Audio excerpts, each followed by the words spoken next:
everybody, welcome to my second little video. I've done one recently on general storage ideas for a caravan, and that can be seen in Doug and Nat's Caravan Adventures episode 6 if you'd like to have a look. Today I'm going to talk to you about some other little general tips. And first tip, and this is a bit of a no-brainer, but when you're plugged into power, use everything that's powered and save your gas for when you're off-grid. So we use electric kettle and we keep it there, it's out of the way, handy. Electric frying pan. This one's not too big, but it does the job, and it actually does quite a lot volume wise. Can get a small roast there because the dome lid, and it's nice ceramic base, easy clean up, very handy. And my Thermomix now might be considered over the top to take, but it's actually great. It has a really good purpose built storage bag, and it just stores under the bed, so it's out of the way when I can't use it. We do 3-course meals in here. It's made some really yummy dinners, very simple and easy to use, and I keep it in a corner that keeps it off the sink so it doesn't live here. Now, rubber matting, if you haven't come across it yet, you must get some. It doesn't cost a lot. This is about half the roll I had in the beginning, twice the size, are about $7 from the reject store, so it's not overly expensive. Just pulls out, really handy. We've lined all our cupboards with it, and it stops things from moving, it protects your shelving and items from breaking. We've also put it on top of our stove because it has a glass top, and we wanted to protect it from scratches when we put things on it, so it's sort of extended our bench space as well. Now, in our bedroom area, something I've found very useful for storing my clothing and getting extra value for what I can take is double hanging. So, as an example, I have these great little hangers that have these little hooks, and that means I can hang both hangers. Now, I know that you can hang one hanger over another one, but then it angles it out and it's not as neat and tidy. This means instead of having 10 hangers, I've now been able to get 20, and it's a really effective, simple way to hang and store my clothes. And they just pop in like that, and it's nice and neat and tidy. At the bottom I just have my shoes stacked in there neatly.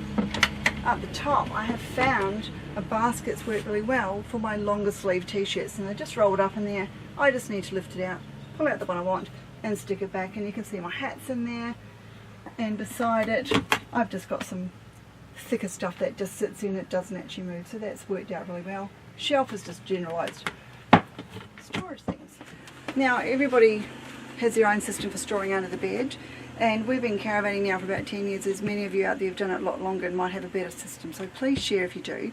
But we've found that obviously least used items further along, and at the back we have a shade cloth for our annex, we have a little barbecue, we have a tent if we're ever going to be away from caravan park where we can't take the van, we have tables, mattings, a box full of books and backpacks, things that keep it nice and secure, an extra bed cover, blankets, chairs, jackets, and my Thermomix. Now, this is actually sitting here because it's a little bit high to go under a bed if it's in its normal storage container. That keeps everything nice and neat, and it's been quite a handy way to have storage under the bed. Now, this is my set of cupboards here. In the top I have my t-shirts and I have singlet tops, and I've divided them so it's easy to find, and I just use this little cardboard that came between a soft drink can, and it just sits between there, and what it does, it just stops them moving into each other, and that's working really well. And at the bottom I just have my shorts, skirts and some bathers, and they don't move, so I found that's working really well. Okay, so we are a little bit what you might call glampers, and we have a DVD player that comes with the van obviously, and a lot of you will as well, but we wanted our own DVD player, so we have that here. We have a subwoofer, and back in the kitchen lounge area we also have a series of speakers so they don't move around. Doug has actually fixed this little brackets on the bottom, and that stays nice and securely, and the subwoofer is also held securely with a strap and bracket system that Doug has made, and it's screwed into the tyre hub so it's quite stable. Okay, now I was talking to a lady the other day in the laundry, in the camp laundry, and she was carrying her items of washing to the line 2 or 3 pieces at a time and coming back and forwards. She said she didn't have a basket and they were too big to carry. I have also seen a lot of people for a proper collapsible basket, but one we found really useful is this one.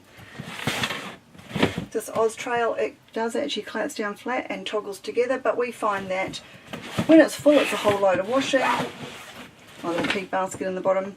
Because it's vinyl, it's easy to wipe out if it gets a bit manky, and it just sits there over the hatch, which we don't use very often.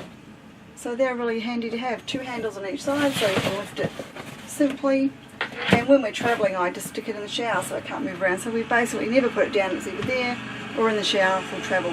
and it's a really good little system to have. Something else that we found is really valuable is getting extra long cables for your devices. Now this one is 2 meters long, and it means I can be plugged into our USB charging port or plugged into our bedroom one and be able to use my iPad on power. Using 1 meter means I've got to sit right there squished in the corner or perched on the bed, which is really inconvenient. So get one of these, they're very worthwhile. Plus an in-car charger. We use it all the time. Plugs into your cigarette lighter, plugs into devices. You'll never go flat if you do that. Now some time ago I injured my knee, and it made stepping up into the van a little bit difficult sometimes, so we bought a new step. It's really robust, easy to store, and it folds up really well. It's like a little floor mat as well, so I've seen a lot of these around. If you don't have one, we'd really recommend you get one. They're wonderful, very stable, very easy to use. So my final tip I'll leave you with is coming up for checklists. Now there's a lot out there. Make your own specific one that works for you guys. We have driven off with the antenna up. We have driven off and forgot to latch down a hatch. We've forgotten to change a fridge over. So we've learnt by our mistakes, and now we have a departure checklist and an arrival checklist. So when we leave, we go through and we both check it off. That way we're both in trouble if something's not right. And when we arrive, we go through the checklist to make sure we've done everything. So we've never had a drama since. Just a list on the iPad, or you can make a paper list, whatever works for you, but a checklist is very valuable. Make one and use it. Now, as an example, the top one is fridge to DC. This is when we're leaving. TV antenna is aligned and wound down. Our hoses are out, our hatches, roof and front have been down, and they're just